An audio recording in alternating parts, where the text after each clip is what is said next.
O front lever é um dos movimentos mais cobiçados da calistenia, também utilizado amplamente na ginástica.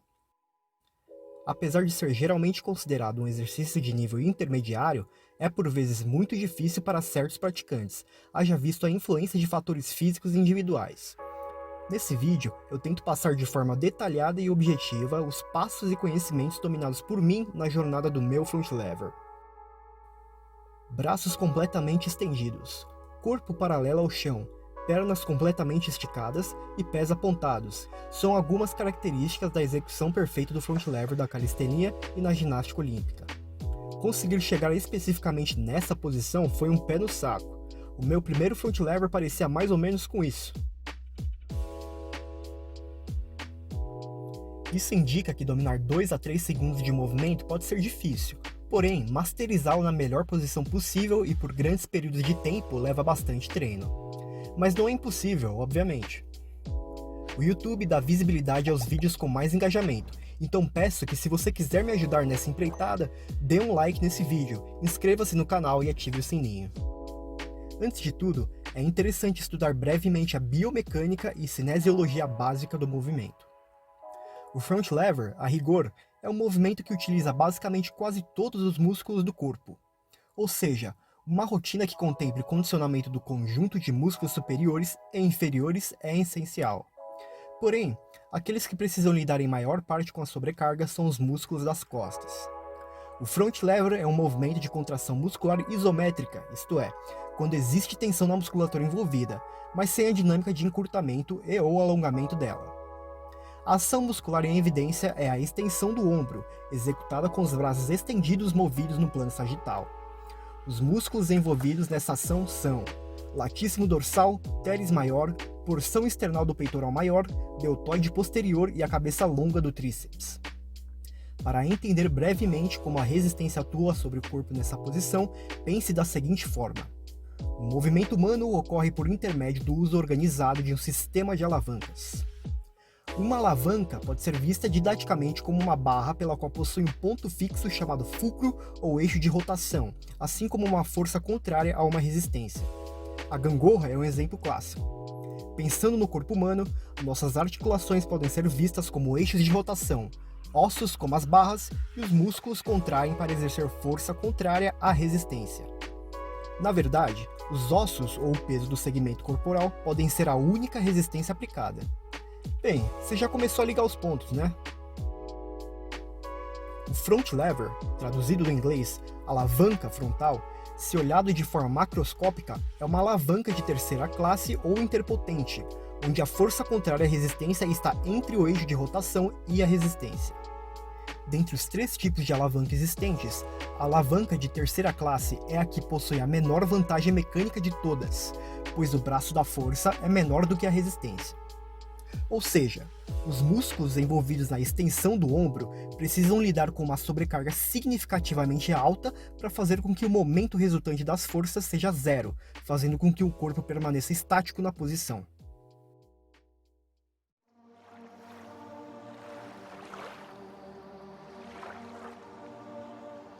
Agora que falamos da sobrecarga, vamos ao que interessa, a força de contração. Se você assistiu ao meu vídeo sobre treino de força, sabe que ela depende dos fatores muscular e neural. Ou seja, um certo grau de hipertrofia ou força absoluta para os músculos citados é essencial ao treino posterior de força máxima, que é basicamente onde chega o fator neural e o treino específico do movimento. É óbvio que isso é totalmente individual e não vem ao caso, nesse vídeo, dizer até que ponto cada pessoa necessita treinar a força absoluta e máxima. A fim de enfatizar o fator muscular antes de começar a treinar o front lever, o treino de condicionamento geral com exercícios básicos de puxar é interessante tanto antes de começar a treinar especificamente para o movimento, quanto depois. Como uma das principais funções exploradas no front lever é a extensão do ombro, exercícios como as barras pronadas e barras australianas são opções primárias. Alguns exercícios com elásticos também podem ser contemplados.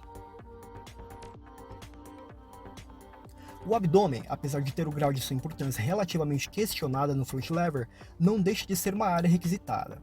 Ao longo da minha jornada para conseguir o movimento, utilizei exercícios acessórios como a canoinha isométrica, o Superman e L-sit raises, Porém, aquele que eu mais senti transferência para o front lever foi o Dragon Flag. O Dragon Flag é um exercício intermediário para abdômen e costas. Assim como a maioria dos exercícios de calistenia, pode-se optar pela versão excêntrica ou progressões como Tuck, Advanced Tuck e Straddle.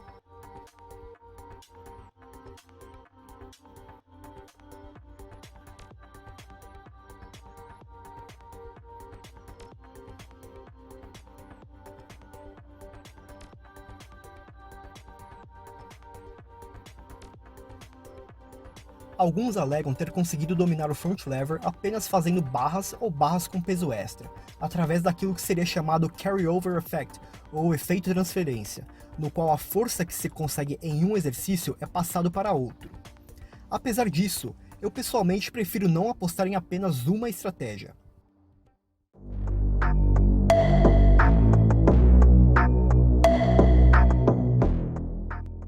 O princípio da adaptação específica à demanda imposta, ou set principle, postula que o nosso organismo, ao expor-se contra uma determinada forma de estresse, tenderá a responder melhor especificamente a esse estresse. O fator neural engloba justamente o treino específico do movimento, ou seja, aquele que mais se aproxima do padrão biomecânico do movimento original. O objetivo no treino de força máxima é provocar adaptações no organismo que otimizem o recrutamento de fibras musculares. Se calhou algumas dúvidas, assista o meu vídeo sobre treino de força aqui nos cards ou veja um dos meus posts no Instagram na descrição.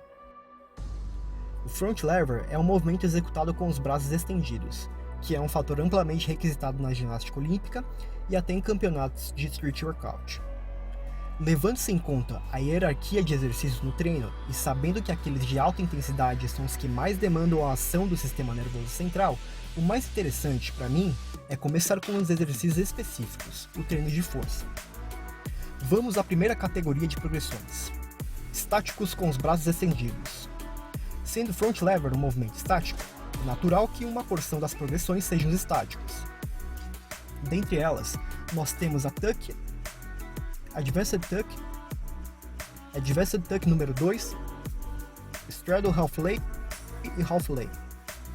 O objetivo aqui é demonstrar como é possível manipular a sobrecarga no movimento, diminuindo a intensidade. Essas progressões, apesar de mais fáceis, conservam algumas características do movimento original, como a depressão escapular, braços alongados e cintura alinhada com o ombro. Outra opção que comecei a adotar recentemente é utilizar o apoio do elástico numa progressão ou até no movimento completo. O ideal é usar o elástico próximo do centro de massa do corpo, que é mais ou menos perto da região da pelve. Eu procuro segurar nessas progressões por 10 a 15 segundos.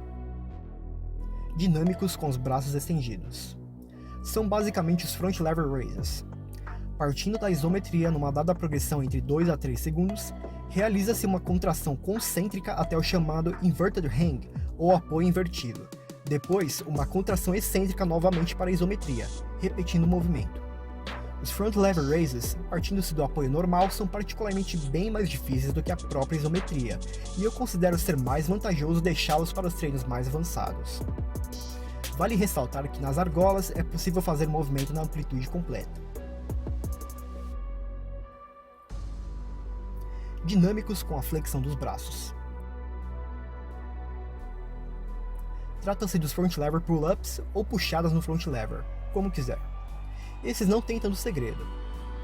Partindo-se de uma dada progressão, realiza-se a flexão de cotovelo numa barra ou argolas.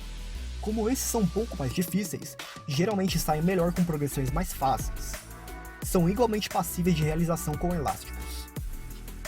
Esses são os meus exercícios favoritos na porção do treino de força, situados em primeiro lugar. Após eles, continuo com alguns exercícios de puxar para o condicionamento geral, com menor intensidade e mais repetições, barras com pegadas alternadas, barras australianas e exercícios para bíceps. Espero que tenha gostado desse vídeo e peço que me siga aqui no YouTube e na página do Instagram. Bons treinos e até o próximo vídeo.